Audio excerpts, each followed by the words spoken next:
A science story, huh?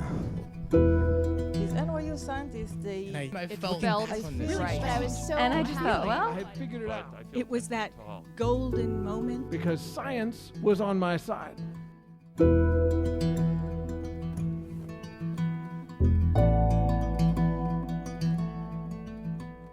welcome to the Story Collider, where we bring you true, personal stories about science. I'm your host for this series, Misha Gajewski, senior producer at Story Collider. Today is the second installment of our special mini-series that's looking at two sides of mental health stories. In today's episode, we explore that thing that happens, when you find that missing piece of the puzzle and suddenly everything makes sense. This week, both our stories come from Jenice Matias. They were recorded in her home in New Jersey. But before you listen, I want to give you a warning that these stories contain sensitive material, including rape and murder. If you feel triggered at any point, please feel free to pause the story and take a minute. Here's Jenice.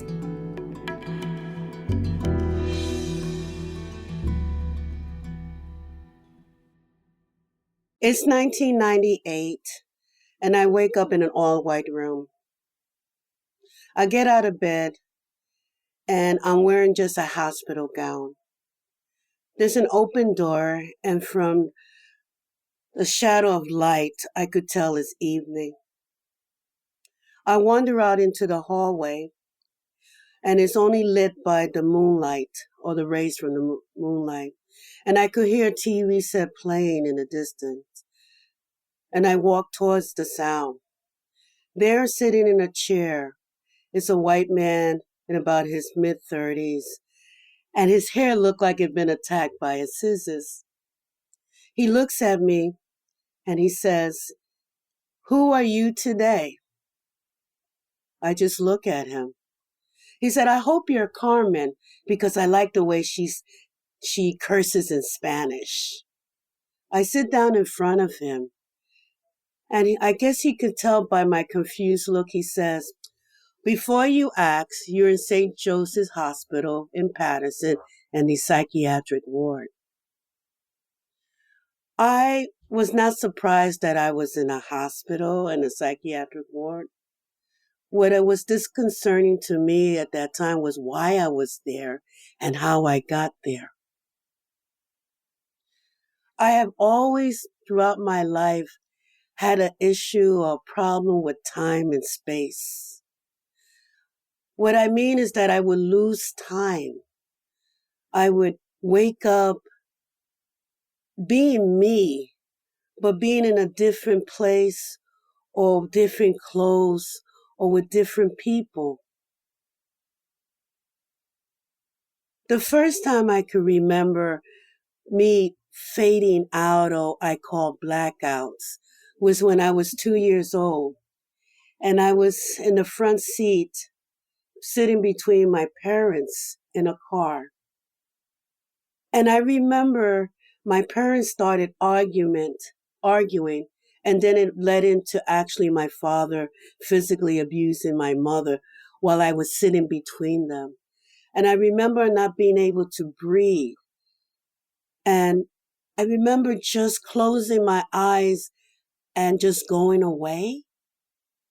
I can't tell you memories of my childhood.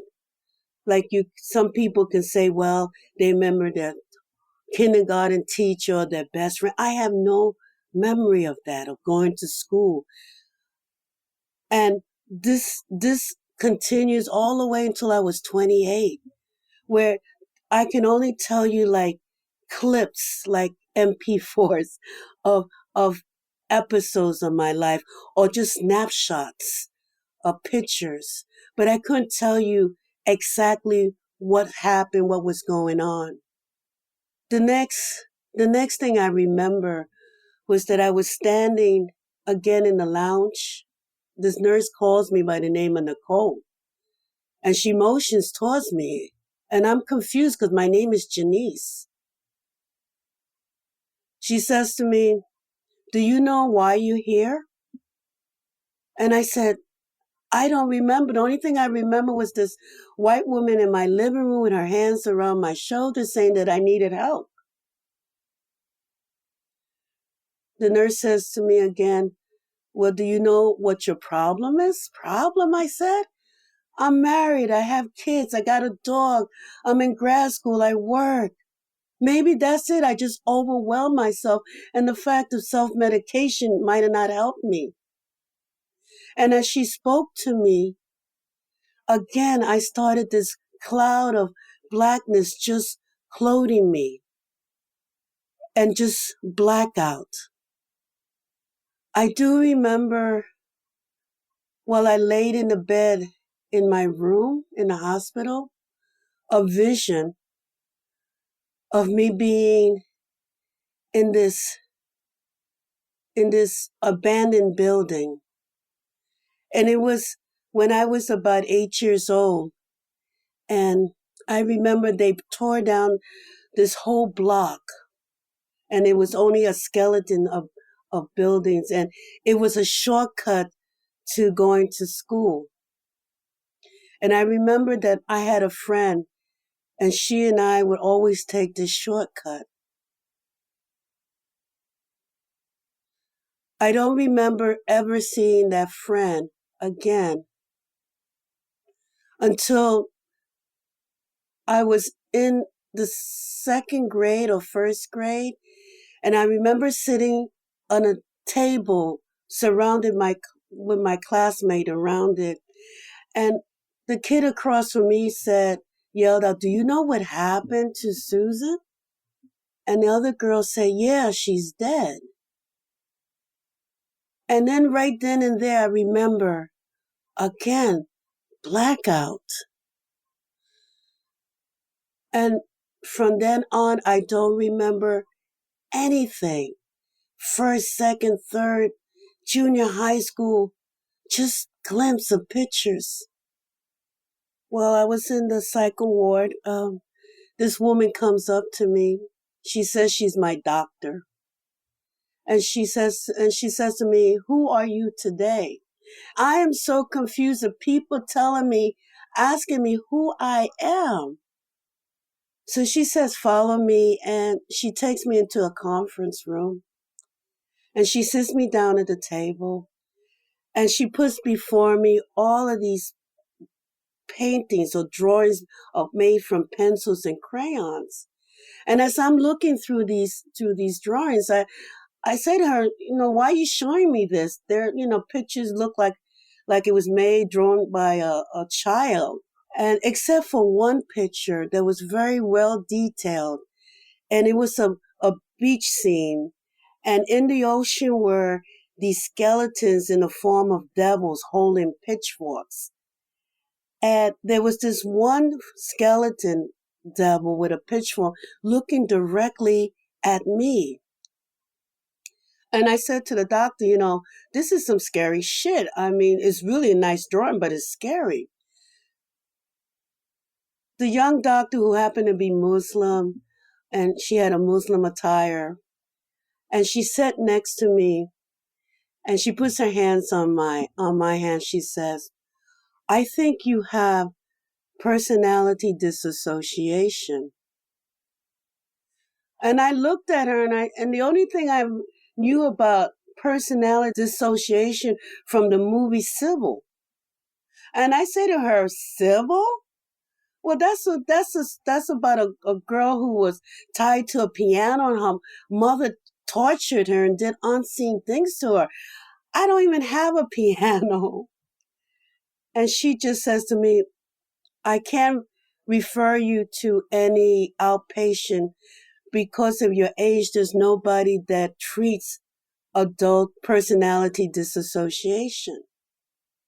And she just gives me a prescription for anxiety and depression. And she gives me a letter with her diagnosis and said, to present it to whoever I go for help. So I asked her, "Well, what can I do? How long would it take?" And she said to me, "Well, you're going to have to admit yourself to a psychiatric ward and go through extensive psychotherapy and medication." And I said, "Well, how long that's going to take?" She said, "It might take years." As I thought about that possibility again, a cloud of blackness just faded over me. I don't remember leaving the hospital. I don't remember going home. I do know maybe weeks later, I found myself at my local mental health association where I volunteer as a mental health player. And I confided to the director, her name was Penny, about my experience, thinking that she was going to agree with me that the psychiatrist or the doctor didn't know their elbow from their butt. And to my surprise, she throws up her hands and she said, no wonder all the different names, the different clothes, the different voices. And I looked at her and said, did everybody knew I had a mental illness except me? Penny agreed with the diagnosis, and I said, well, I can't afford years of therapy. I barely can go to the doctor and pay for it. And she was so kind to say to me, don't worry, I'll take care of it. Some time went by, I think a few months, and I get a call from Barnett's psychiatric ward in Patterson and said that they had set up an appointment with me with their therapist, who was a children's therapist. When I went to St. Barnett, I walked into a room and there was all these kids playing. And I felt out of place. And at the same time, it didn't really hit me that I had a problem. So the door opens and this white woman, a Jewish, with a beautiful, friendly smile, motions me into the room. She sits me down at a table, and a children's table, and I'm sitting down in this little child chair, and she sits next to me and she puts her hands on my hand and she said, I cannot help you to merge your personalities, but what I can do is to help you find them, to introduce you to them. I don't remember exactly the therapy, but I do remember I would come in at my scheduled appointment and she would play a recording of me speaking in different tones, just different voices. And I couldn't believe it was with me. And she would show me these paintings that I did and I didn't remember. And she prompted me to create this room and to put a table with she told me put 11 chairs around it, with me being the 12th. And I remember maybe it was she would hypnotize me or put me in a deep meditation state. But I will never forget the moment I opened my door into this room that I created in my mind. And there they were, 11 of me sitting around the table. And it was at that moment the reality of my personalities were real for me. And it was a moment that I realized that these different parts of me were my saviors. They were my protectors. They were my heroes.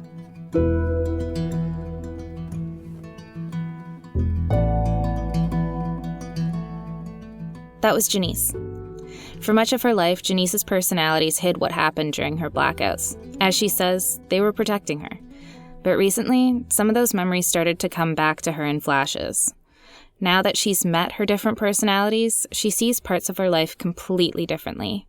You're going to hear that side of Jenice's story in just a moment, but if you've liked listening to this series so far, you can help us create more of these types of shows. Check out our Patreon page to become a supporter. For a small monthly fee, you get access to bonus content and other fun things. Head over to patreon.com/thestoryclatter for more details. Also, if these stories have you feeling inspired to tell your own story, I highly recommend taking one of our public workshops or participating in our monthly story slams. You can find out more about those on our website at storyclatter.org. What's the best way to learn a new language? Immersion. But sometimes that's not in the cards. But you can still learn a language the second best way, and that's with Babbel. Now, I might only be 1 week into learning German with Babbel, but I'm so excited to start being able to speak German with my mom. With Babbel, you can learn everything you need to have real-world conversations, and all it takes is just 10 minutes a day. One study found that using Babbel for 15 hours is equivalent to a full semester at college, which is bonkers. But Babbel is conversation-based learning with science-backed cognitive tools like spaced repetition and interactive lessons created by real language teachers and voiced by real native speakers. So here's a special limited-time deal for our listeners. Right now, get up to 60% off your Babbel subscription, but only for our listeners at babbel.com/story. Get up to 60% off at babbel.com/story.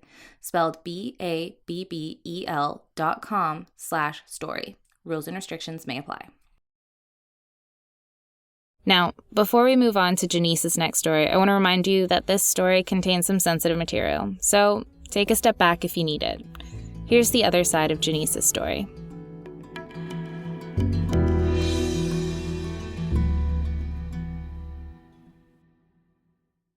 When I think back on that moment where my therapist had me create this room, and she had me to specifically design it. And it's an oval room, and there are 11 doors all around the walls. And it is made out of wood, dark wood. And there's an oval table in the middle, and there's chairs. And when each of my personality will walk out of the room, they can walk directly to the chair and sit down. I remember that moment where I walked into my mind, and there they were, as clearly and distinct as I can see anybody. Each of them were looking at me. Each of them had their own unique look, clothing. I was shocked. I did not really comprehend until that moment that I actually had multi-personality disorder. And as I sat down in the chair, they all looked at me and they smiled.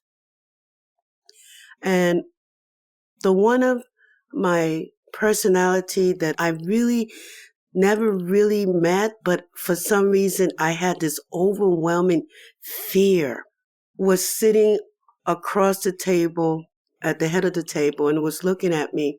She had a baby's face. I called her the dark one.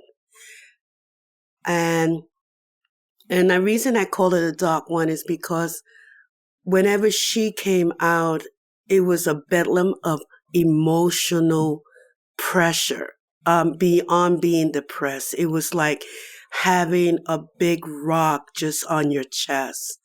And I always, when she would come out, I remember I always felt like I was dying. And I looked at her, and she had this baby, beautiful little baby's face, big eyes, big cheeks, but she was encased in this human, like a man's body that was encrusted with black, like if it was burnt, like it was just burned. And I realized that she was the first, that my trauma started when I was very young.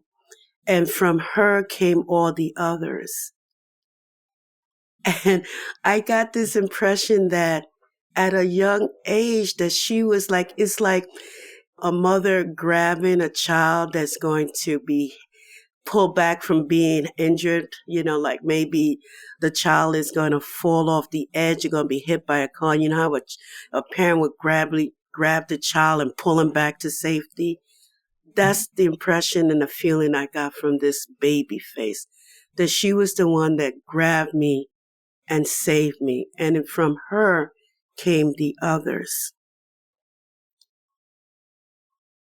It's hard to really tell people how I deal with these personalities, these different voices, and these different unique in themselves, their own experience. To this day, I really don't fully know what the traumatic happened. It's something that my personality fears that it would be too much or would be disabilitating to me if I knew the truth of how they were created. When I have tried in the past, I would go into convulsion. I spoke to one of my therapists and they said that wasn't a good idea, that I needed to be under supervision. But as time went by, each of them, my personalities, they talked. After my diagnosis, I have developed this kind of relationship with my personalities, and they understand that I'm in charge now. There's times where if a situation arises that is very stressful, I could tell that my personalities will try to come out and protect me. And they do that by, there's times where I feel like I'm very sleepy, like I'm going to go to sleep. And I could see myself being sucked into this kind of blackness. When that happens, I know that there is something that's happening in my life that I have to deal with, or one of my personality will say, well, if you can't deal with it, I'm going to deal with it. So what I'm saying is that I have created this bond with my personality that I actually talk to them and confide in them, and they'll talk to me, and I have these voices in my head. Sometimes it'll get a little crazy, and that's times when I say to myself, I need a mental health day. But the thing about my personality is that they're starting to tell me things about what happened and that I could understand. Years ago, I started having these dreams about being with a little girl when I was about 8 years old. And I had this flash of being in this situation where I was raped. I was being raped. And one of the boys, it was by a group of teenage boys in Spanish Harlem. We used to walk through this girl that I named Susan, who's one of my personalities. We used to walk through there for shortcuts, and we got trapped or attacked by a group of boys who raped us, and unfortunately, she was killed. She was murdered. But I only remember little glimpses of it. I don't remember the whole situation. I just remember her face as an outline. But I do remember that I don't have any recognition. But things started coming out, and I think that one of my personalities, Susan, needed me to know that I created her in my mind because I couldn't deal with the reality that she was murdered, and I was able to survive. I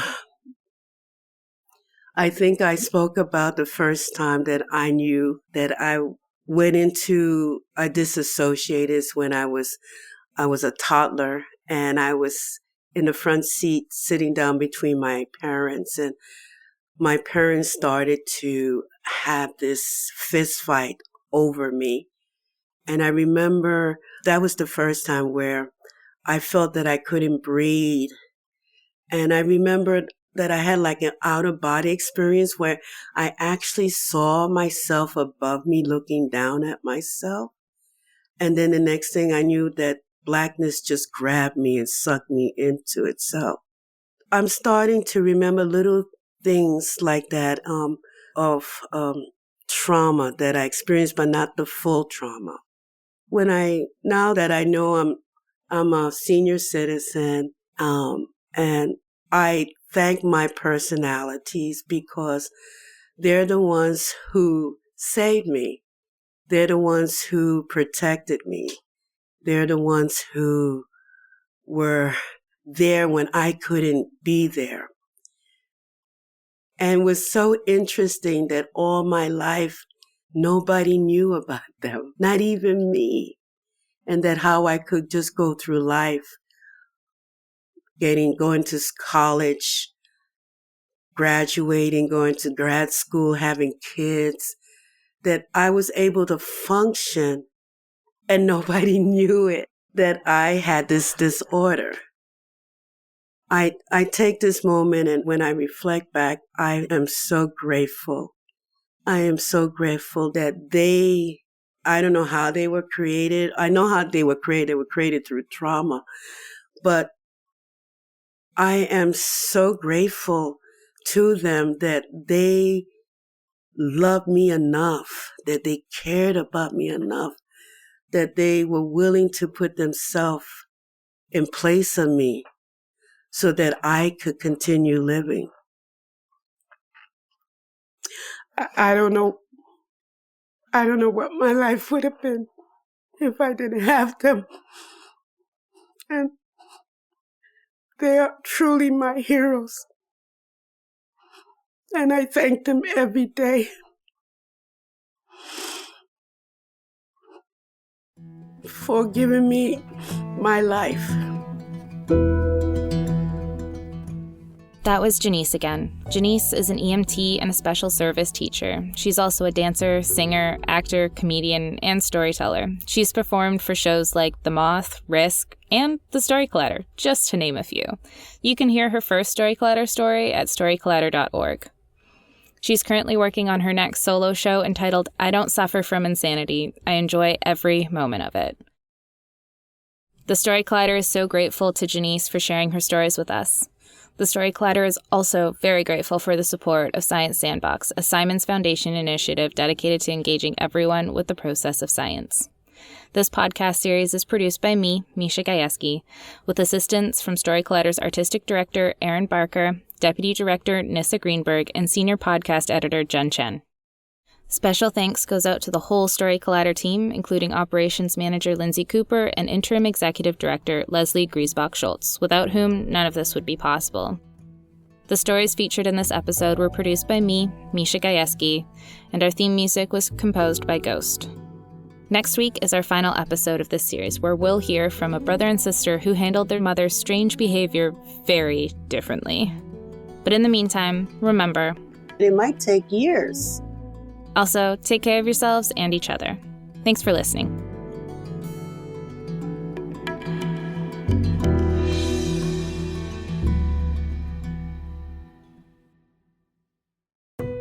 Can I really do this? It's what everyone asks at every new stage of life. Sandy Spring Bank has you covered with personalized solutions to buy a house or improve the one you've got, or to grow your business, because that helps our community grow. We'll show you how to save more for the future, wherever it brings you. What's your next financial destination? Sandy Spring Bank. Visit sandyspringbank.com. Member FDIC, Equal Housing Lender, NMLS number 406382.